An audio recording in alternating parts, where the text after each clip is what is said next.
Hey guys, it's 681 Shadow. Welcome to my Bungou Stray Dogs episode 22 review. Now, if you have not seen this episode yet, remember to go see that in the description below. I have a link to the Kiss Anime page for it, and um, what is it? And there's definitely a good episode. You guys will definitely enjoy watching it. And if you've seen it already, I'm sure you enjoyed watching it. So this episode was split really into two parts.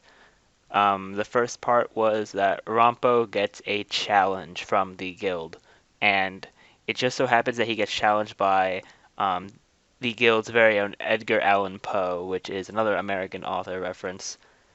He gets he gets challenged by him because they had challenged each other.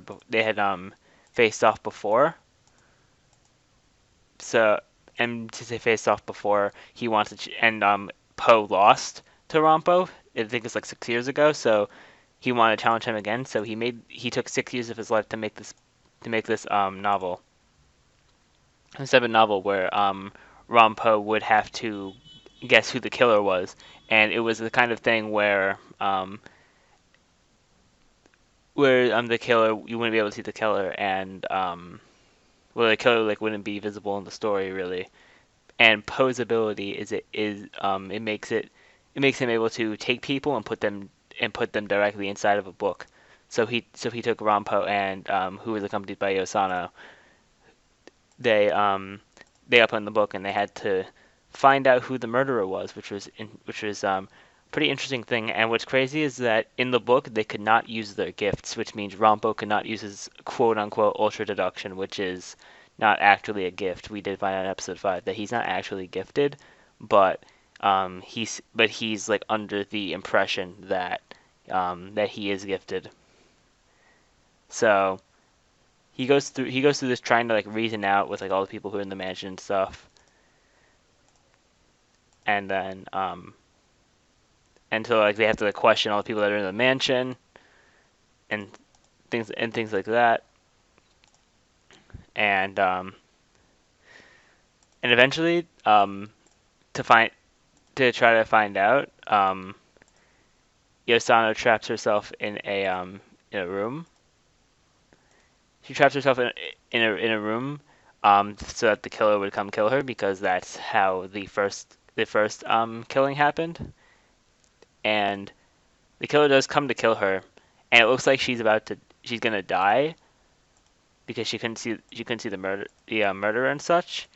But eventually Rampo and Yosana come out of the book because they found out that the murderer in this case just so happened to be the protagonist, which would be Rampo, because he had the logic that I believe his logic was that basically um, no one would be able to see the murderer, and whenever the murderer would be taken out of the story every time the protagonist went in. So basically, um, basically the author and the protagonist were in cahoots, so to speak. So the protagonist is the antagonist at the same time, and then eventually and afterwards, after explaining all that, Rampo said that he said that Poe was really he remembered his battle against Poe 6 years ago because he didn't remember it when he first saw Poe, and now he remembered it. He was like, you were the only detective who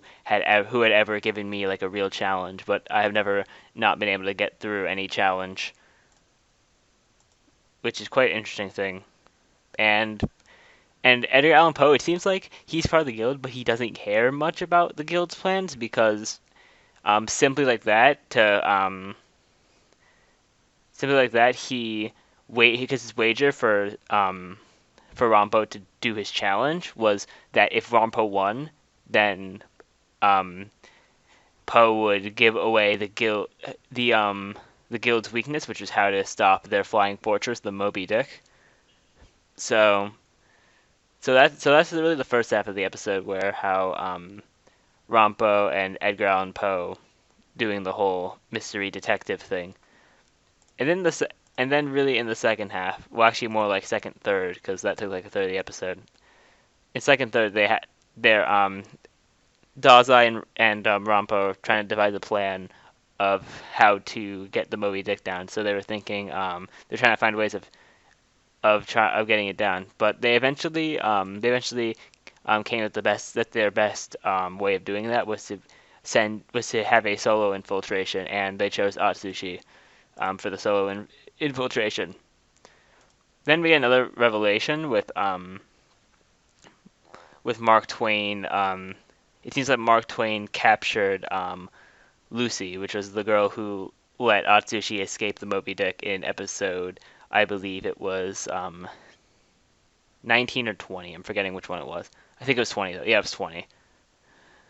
But so Mark Twain managed to capture her, and he gets off a helicopter and they're greeted by John, who's on crutches after fighting against Dazai and Chuya, which is pretty funny. But but then and then it turns out that they had abilities of well, not, but no, they had countermeasures to Lucy's ability, so they were able to just restrain Annie with Steinbeck's vines, and then and after that, it's a pretty funny scene of it's a pretty funny scene and a revelation at the same time, where we find that not that Dazai is in a hospital with gifts, and it turns out that Ongo is still alive. He didn't die from the car crash. He's pretty injured, which is why he has gifts for Ongo and stuff. But Dazai was like, okay, we're gonna treat your wounds at the agency with Yosano's ability. And of course, Ongo, being the guy he is, he already knows that Dazai wants something in return. And what he wants in return is for Kyoka to be released from the military police. And Ongo says that can only be done if Kyoka is a full-fledged member of the agency, and she actually is not yet because she's not had her entrance exam type thing. Like Atsushi had the entrance exam with Tanizaki in episode 2 of Bungo Stray Dogs. So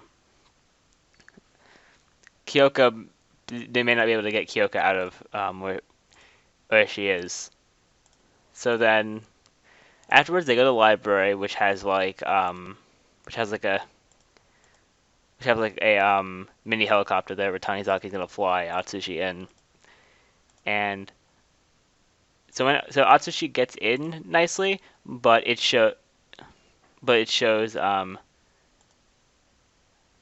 but it showed that also the guild having trouble. Like the pilot wasn't like one of the pilots wasn't responding. They're like, oh, maybe some trouble with the communicator, but it turns out that the